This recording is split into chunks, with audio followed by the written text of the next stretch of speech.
Welcome viewers, welcome my channel. Bollywood நடிகையான கரீனா கபூரினுடைய heroine படத்துல நடித்த ஒரு நடிகையினுடைய கொலை வழக்கை பத்தி தான் பார்க்க போறோம். 2012 நடந்த கொலை கேஸை பத்தின ஒரு டாக்குமெண்ட்ரியை தான் நம்ம இன்னைக்கு கையில் எடுத்திருக்கோம். Bollywood actress murder. நீங்க பார்த்துட்டு இருக்கிறது பிளாக் ஹோலின் ட்ரூ கிரைம் ஸ்டோரி.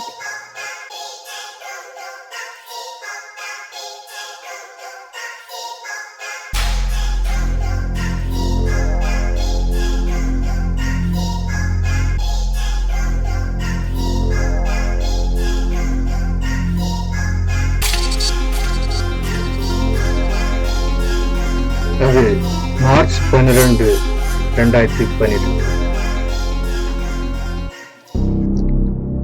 உத்தரப்பிரதேசத்தில் உள்ள அலகாபாத் அப்படின்னு சொல்லக்கூடிய இடத்துல ஒரு விடுதியினுடைய பணியாளர் குடியிருப்புல தான் அன்னைக்கு போலீசார் குழுமி இருந்தாங்க. அந்த விடுதியினுடைய டிரைனேஜ்ல இருந்து அந்த துர்நாற்றத்தை தாங்க முடியாம தான் முகத்துல மாஸ்கும் கர்ச்சிப்பும் கட்டியிருந்தாங்க. எல்லாருமே கர்ச்சிப்பினால தங்களுடைய முகத்தை மூடி இருந்தாங்க. அதை திறக்கிறதுக்கான முயற்சியில ஈடுபட்டு இருந்தாங்க. கடப்பாறையில நம்பி அந்த டிரைனேஜினுடைய மூடிய திறந்த போலீஸ்காரங்களுக்கு மிகப்பெரிய அதிர்ச்சி காத்திருது. என்னன்னா, தலை வெட்டப்பட்ட நிலையில ஒரு பெண்ணினுடைய சடலம் அதுக்குள்ள இருந்தது. தலை மட்டுமில்லாம மற்ற உடலினுடைய பாகங்கள்லாம் சிறு கூறுகளாக வெட்டப்பட்டிருந்தது. சடலத்தை கைப்பற்றி போலீசார் புலன் விசாரணை செய்ய தொடங்குறாங்க. அதுல கொல்லப்பட்டது பாலிவுட் நடிகையான மீனாட்சி தாபா அப்படின்றத கண்டுபிடிக்கிறாங்க. இந்த மீனாட்சி தாபா எதுக்காக கொல்லப்பட்டாங்க, அவங்க கொல்லப்படுறதுக்கு காரணம் என்ன, அவங்கள கொன்றவங்க யாரு அப்படின்றதுதான் இன்னைக்கு நம்ம சேனல்ல நீங்க தெரிஞ்சுக்க போறீங்க.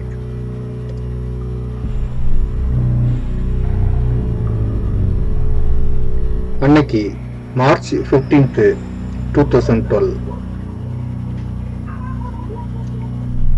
மீனாட்சி தாபாவுடைய அம்மா டேராடூன்ல இருந்து மும்பைல வசிக்கக்கூடிய தன்னுடைய மகள் மீனாட்சி தாபாவுக்கு போன் கால் பண்றாங்க.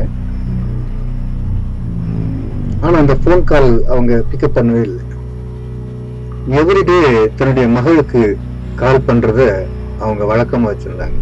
அப்படிதான் அன்னைக்கும் அவங்க கால் பண்ணாங்க. ஆனா அந்த போன் பிக்கப் பண்ணதுனால திரும்ப அவங்க அடுத்த நாள், அதாவது மார்ச் 16, 2012 அன்னைக்கு திரும்பவும் கால் பண்றாங்க. அன்னைக்கு அந்த போன் சுவிட்ச் ஆஃப்ல இருக்கு. திரும்ப அவங்கள கான்டாக்ட் பண்ணவே முடியல. அடுத்த நாள் காலையில், அதாவது 17ஆம் தேதி அவங்க தன்னுடைய காலையில தன்னுடைய மகளுக்கு எப்படியாவது இன்னைக்கு போன் பேசிடணும் அப்படின்னு சொல்லிட்டு இந்த போனை எடுத்து பார்க்கும்போதுதான் அதுல ஒரு மெசேஜ் வந்துருந்துச்சு. அதுவும் மீனாட்சியுடைய போன்ல இருந்து தான் அந்த மெசேஜ் வந்துருச்சு. அதாவது இதுல என்ன சொல்லியிருந்தாங்கன்னா, உன்னுடைய மகள் உனக்கு உயிரோட வேணும்னா 1.6 மில்லியன் ருபீஸ் எங்களுக்கு வேணும். அது அவருடைய அக்கௌண்ட்ல நீங்க டெபாசிட் பண்ணிருங்க, உங்க மகளை நாங்க உயிரோட விட்டுருப்போம், இல்லைன்னா அவளை கொலை செஞ்சிரும் அப்படின்னு சொல்லி அந்த மெசேஜ் எழுதி இருந்துச்சு. இவ்வளவு பெரிய தொகையை கொடுத்து தன்னுடைய மகளை மீட்கும் அளவுக்கு இவங்க அவ்வளவு பெரிய பணக்கார ஒன்றும் இல்லை. நேபாள வம்சாவளியை சேர்ந்தவங்க தான் மீனாட்சி தாபா. டேராடூன்ல இருந்து பல 1000 கிலோமீட்டர்களை தாண்டி மும்பைக்கு வேலைக்கு வந்தவங்க தான் மீனாட்சி தாபா. ஏன்னா அவங்க கேரியரை அங்கதான் அவங்களால சரி பண்ண முடியும் அப்படின்னு அவங்க நம்பினாங்க. ஏன்னா இவங்க ஆம்பிஷன் என்னதான் இருந்துச்சுன்னா, நல்ல ஒரு மாடலிங் கேர்ளா மாறணும், அடுத்து ஒரு நல்ல ஒரு ஆக்ட்ரஸா மாறணும் அப்படின்ட்டு தான் இவங்களோட ஆம்பிஷனா இருந்துச்சு. இவங்க ஏவியேஷன்ல டிகிரியும் பண்ணியிருந்தாங்க. பெற்றோர் மீனாட்சியினுடைய ஆசைக்கு தடையா இருக்க விரும்பல. காரணம் என்னன்னா, மீனாட்சியினுடைய படிப்பு, அது மட்டும் திறமை, அவளுடைய அழகு,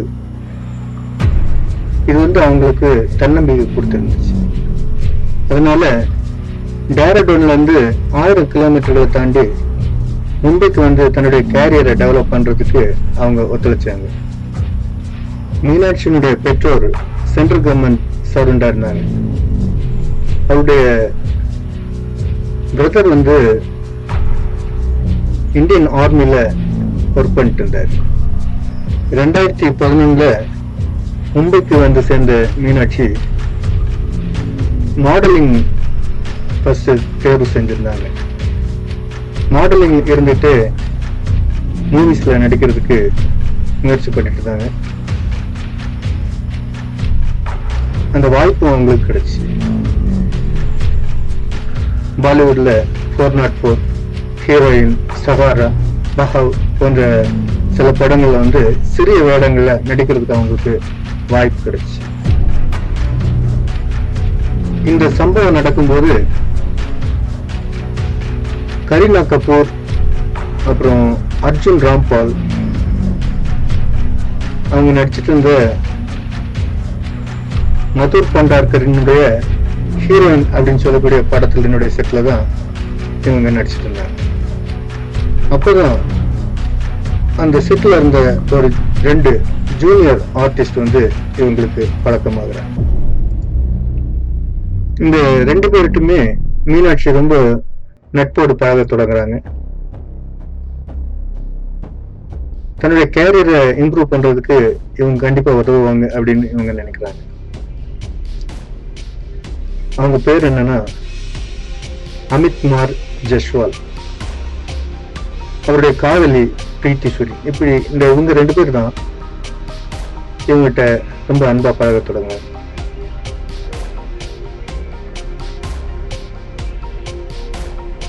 தன்னுடைய சொந்த கதைகள் எல்லாம் இவங்கிட்ட சொல்ற அளவுக்கு நட்பு அதிகமாகுது. இதுல என்ன சொல்றாங்கன்னா, நான் ஒரு டைம் பாஸ்க்கு வேண்டிதான் இதுல நடிக்கிறேன், நான் மிகப்பெரிய பணக்கார குடும்பத்தை சேர்ந்தவன் அப்படின்னு எல்லாம் இவங்கள்ட்ட கொஞ்சம் பந்தாவா சொல்லிடுறாங்க. இவங்க மீனாட்சி செய்த மிகப்பெரிய தவறும் இதுதான். மீனாட்சியுடைய பணத்துக்கு மேல இவங்களுக்கு ஆசைப்பட்டு, அப்ப மீனாட்சியினுடைய பணத்தை எப்படியாவது கொள்ளையடிக்கணும் அப்படின்னா மீனாட்சியை நம்ம கடத்தணும் அப்படின்னு தீர்மானிக்கிறாங்க. திட்டமிட்டதை செயல்படுத்துறதுக்கு மீனாட்சியினுடைய ஆசையை தூண்டுறாங்க. அலகாபாத்ல மாடலிங் பணி சிறப்பா நடக்கிறதாவும், அது மட்டும் இல்லாம போஜ்புரி திரைப்படத்துல முக்கிய கதாபாத்திரத்துல ஒரு வாய்ப்பு இருக்கிறதாவும் மீனாட்சிட்டே இவங்க சொல்றாங்க. அதை கேட்டு நம்பின மீனாட்சி மார்ச் மாசம் 2012 அலகாபாத்துக்கு இவங்க கூட போறாங்க. இதுதான் அவங்க செய்த மிகப்பெரிய தவறு. தான் கடத்தப்படுறோம் அப்படின்றதே தெரியாம அவங்க கூட போறாங்க. மீனாட்சியை கூட்டிட்டு போனவங்க நேரா பிரீத்தி சுரியினுடைய அப்பா வேலை செஞ்சுட்டு இருந்த அந்த லாட்ஜுக்கு போறாங்க. அது அலகாபாத்ல இருந்துச்சு. அங்கதான் இவங்களை சிறை வைக்கிறாங்க. மீனாட்சியினுடைய ஏடிஎம் கார்டு, கிரெடிட் கார்டு, இப்படிப்பட்ட போன் இதெல்லாம் வாங்கி இவங்க வச்சுக்கிட்டாங்க. இந்த போன்ல இருந்தா மீனாட்சியுடைய அம்மாவுக்கு மெசேஜ் அனுப்பியிருந்தாங்க. இவங்கிட்ட போன் வந்ததுக்கு அப்புறம் தான் மீனாட்சியுடைய அம்மா போன் பண்ணும்போதெல்லாம் மீனாட்சியால பிக்கப் பண்ண முடியாம இருந்துச்சு. அது மட்டும் இல்லாம பிரீத்தி சூரியன் வந்து இன்னொரு மெசேஜ் கூட அவங்களுக்கு அனுப்பியிருந்தாங்க. அது என்னன்னா, உங்க மகளை கடத்தப்பட்டவ போலீஸ்ல தெரிவிச்சீங்கன்னா கண்டிப்பா உங்க மகளை கொன்னுடுவோம். எங்களுக்கு பணத்தை கொடுத்தா மட்டும்தான் உங்க மகளை விடுதலை செய்வோம் அப்படின்னு சொல்லிட்டு இன்னொரு மெசேஜ் கூட அவங்களுக்கு அனுப்பியிருந்தாங்க. இந்த மெசேஜை பார்த்து பயந்து போன மீனாட்சியோட பெற்றோர் மிலிட்டரியில வேலை செஞ்சுட்டு இருந்த தன்னுடைய மகனுக்கு விஷயத்தை தெரிவிக்கிறாங்க. மீனாட்சியுடைய பிரதர் நவராஜுக்கு மும்பையில ஏற்கனவே பல நண்பர்கள் இருந்தாங்க. அவங்கள்ட்ட போய் நம்ம தகவல்களை அறியலாம் அப்படின்னு சொல்லிட்டு நவராஜ் அங்க இருந்து கிளம்பி மும்பைக்கு வர்றாரு.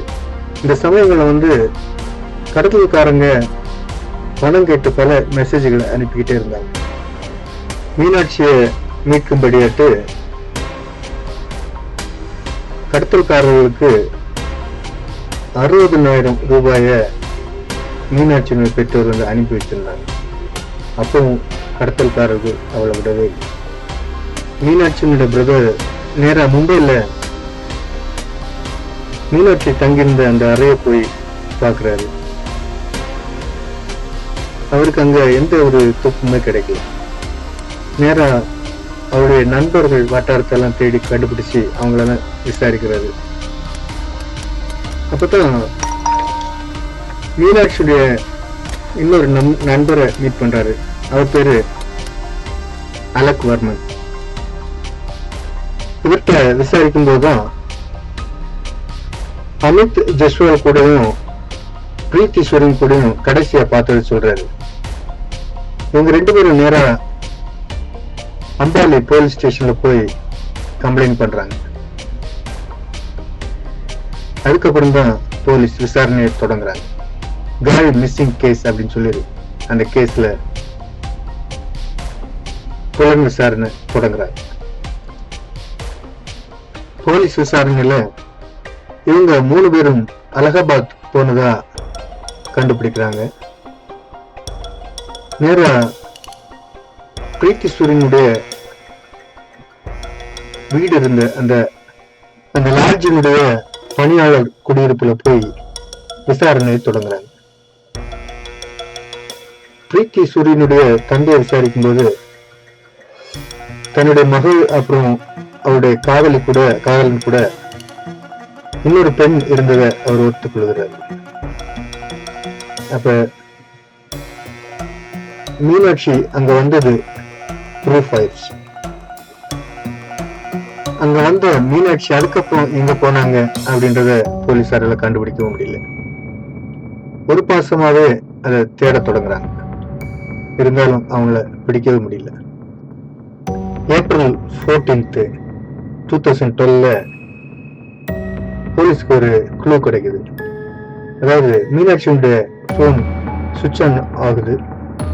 அது மட்டும் இல்லாம அவங்க ஏடிஎம் கார்டை பயன்படுத்தி பணமும் எடுக்கப்படுது. இதை பயன்படுத்தி போலீஸ் வந்து காலையில 8 மணி அளவுல இவங்களை கைது செய்யறாங்க. 1 மாதமா தேடப்பட்ட அந்த தேடுதல் வேட்டை அதோடு முடிவடையுது.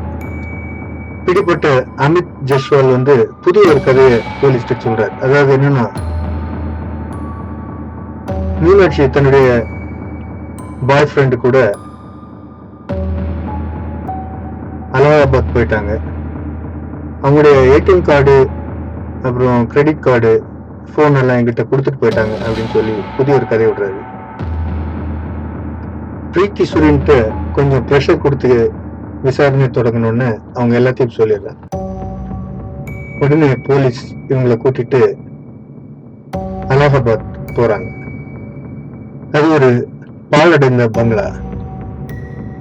அதுலதான் பிரீத்தி சூரியனுடைய அப்பா வந்து செக்யூரிட்டி கார்டா ஒர்க் பண்ணிட்டு இருந்தாரு.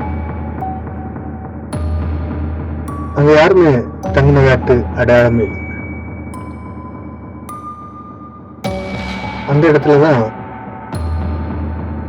மீனாட்சியை கொலை செய்ததா கொலையாளிகள் அந்த இடத்தை காட்டுறாங்க. அந்த டிரைனேஜினுடைய மூடியை ஓபன் பண்ணி பார்க்கும்போது தலையை வெட்டப்பட்ட நிலையில மீனாட்சி கொலை செய்யப்பட்டு கிடந்தாங்க. இப்போ மீனாட்சியுடைய தலைய எங்க வீசுனீங்க அப்படின்னு போலீஸ்காரங்க கேக்குறாங்க.